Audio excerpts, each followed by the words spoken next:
Hello, नमस्कार and welcome you all. आज इस लेक्चर में हम राष्ट्रीय आय मापने की विधियों के बारे में चर्चा करेंगे।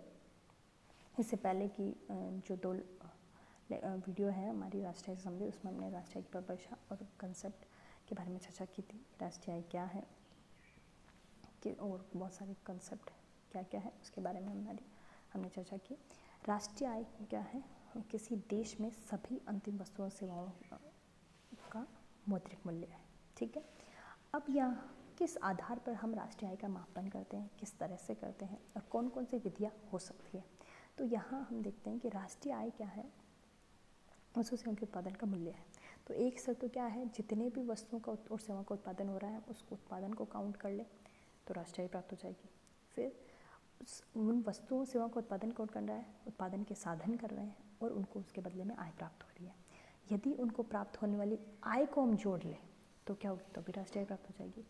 और जिन साधनों को वो आय प्राप्त हो रही है वो कहीं ना कहीं उसको खर्च कर रहे हैं, तो जितना भी एक्सपेंडिचर है उसको यदि हम काउंट कर ले तो भी में राष्ट्रीय आय प्राप्त हो सकती है।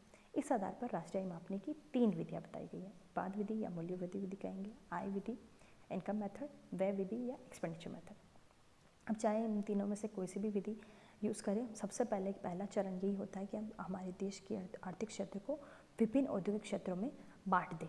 जैसे हमारे देश में बांटा गया है प्राथमिक क्षेत्र, द्वितीय क्षेत्र और तृतीय क्षेत्र है, उसको भी सब डिवाइड हमने किया गया है। ठीक है, ये पहला हमारा चरण होता है कि हम पहले सबको बांट दें, फिर इनकी आय व्यय या जो भी हमें मूल्य वृद्धि देखनी है वो हम बाद में देखते हैं।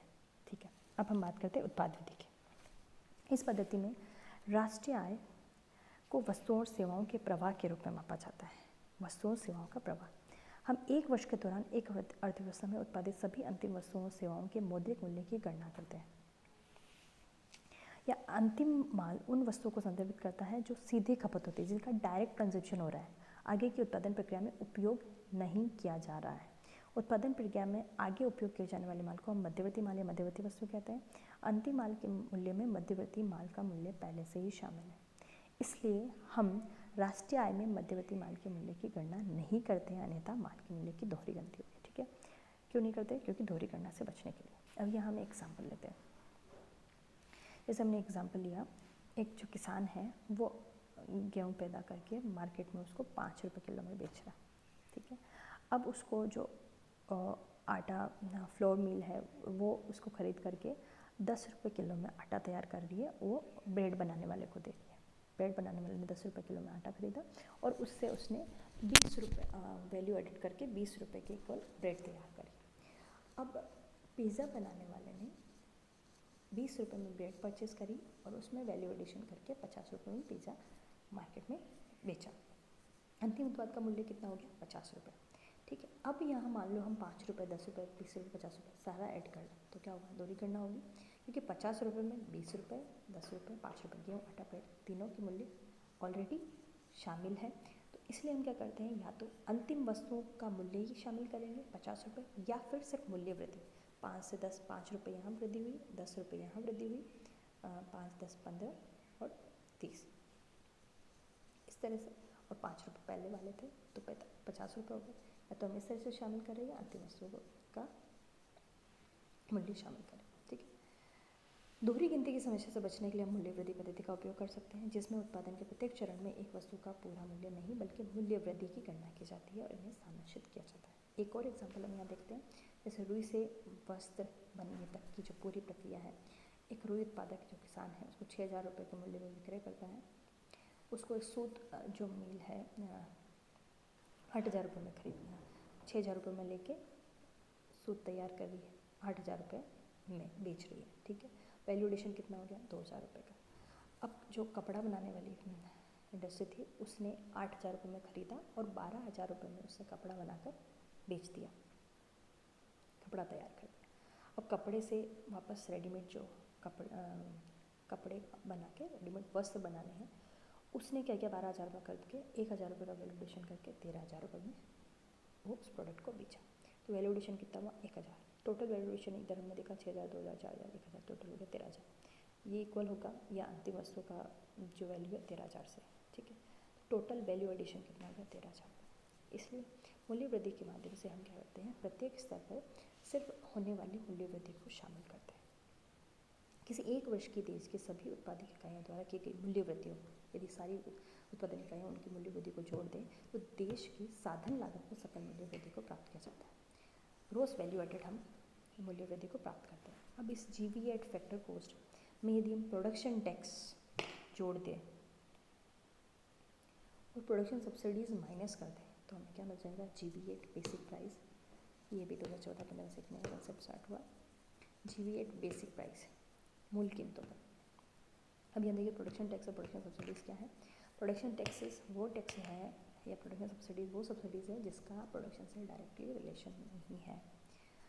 Production taxes, profession tax, stamp duty, land revenue, चाहे प्रोडक्शन आपका 1 यूनिट का हो रहा है, 100 यूनिट का हो रहा है, 1000 यूनिट का हो रहा है, वो उतना ही लगेगा। इसी तरह से सब्सिडीज़ में loan subsidy to farmer, small scale industries को दी जाने वाली सब्सिडी को उसमें शामिल होगी। इससे हमें क्या मिल गया, GVA एट बेसिक प्राइस, मूल कीमतों पर। भारत के सांख्यिकी संस्थान CSO जो करता है, अब 2014-15 से अपनी गणना प्रणाली में इसे मूल कीमतों पर सकल मूल्य वृद्धि की संज्ञा दी है। GVA एट बेसिक प्राइस ये देश के उत्पादन के मूल्य की मौलिक धारणा है, इसे प्रत्यक्ष रूप से प्रकाशित किया जा रहा है।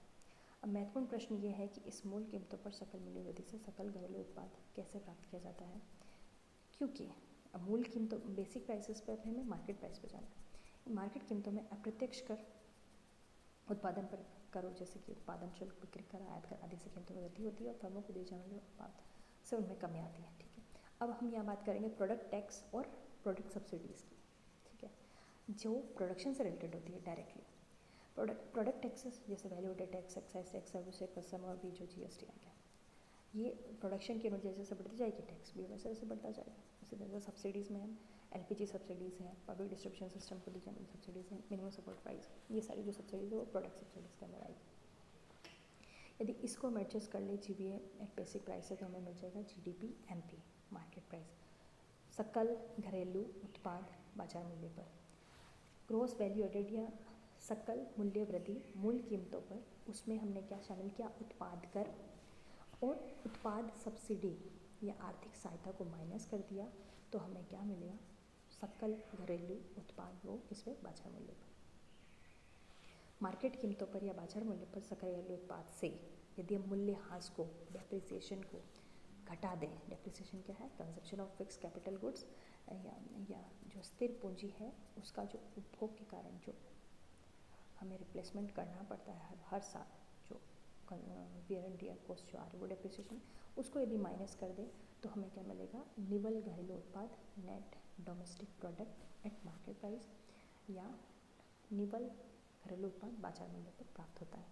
अतः निवल घरेलू उत्पाद इसका उल्टू क्या हो गया, सकल घरेलू उत्पाद माइनस मूल्यह्रास।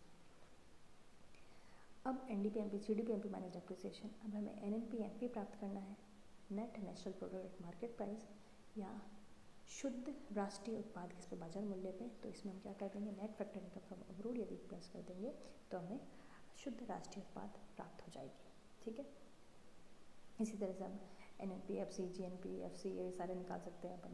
हमने पहले वाले लेक्चर में ये सारा देख लिया था कि कैसे मार्केट प्राइस से इफेक्टिव कॉस्ट पे जा सकते हैं, नेशनल से डोमेस्टिक और शुद्ध से सकल, ये सारा हमने पूरा डिस्क्रिप्शन पहले वाले लेक्चर में दिया। सावधानियाँ, क्या क्या सावधानियाँ इसमें रखनी चाहिए। उत्पादन विधि द्वारा राष्ट्रीय मापने में निम्नलिखित सावधानियाँ रखना आवश्यक है। उत्पादन की सबसे पहला है कि दोहरीकरण ना हो, इसके लिए हम क्या करते हैं, सिर्फ अंतिम वस्तुओं को ही शामिल किया जाए।